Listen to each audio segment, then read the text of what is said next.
শিক্ষা দফতরের অধীনে বিদ্যাজ্যোতি স্কুলগুলোর জন্য ১১৮ জন কম্পিউটার পোস্ট গ্রাজুয়েট টিচার নিয়োগ করার অনুমোদন দিল রাজ্য মন্ত্রিসভা। চেয়ারবিটের মাধ্যমে হবে এই নিয়োগ। এছাড়া খাদ্য দপ্তরের অধীনে ৩৫ জন senior store guard group C পদে নিয়োগ করা হবে জেআরবিটের মাধ্যমে।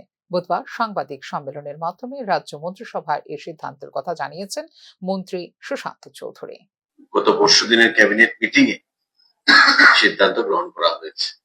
১১৮ খানা PGT computer science teacher for Vidyajyoti schools, যার শিক্ষাগত যোগ্যতা হবে কম্পিউটার সায়েন্সে পোস্ট গ্রাজুয়েট এবং বিএড ম্যান্ডেটরি। টিআরবিটি তার পরীক্ষা গ্রহণ করবে। আর ৩৫ খানা ফুড অ্যান্ড সিভিল সাপ্লাইজ ডিপার্টমেন্টে সিনিয়র স্টোর গার্ড, যেটা গ্রুপ সি পোস্ট, আমরা রিক্রুটমেন্ট করব। জিআরবিটি কে আমরা রিকুইজিশন পাঠাবো যাতে তারা এই রিক্রুটমেন্ট সম্পন্ন করে।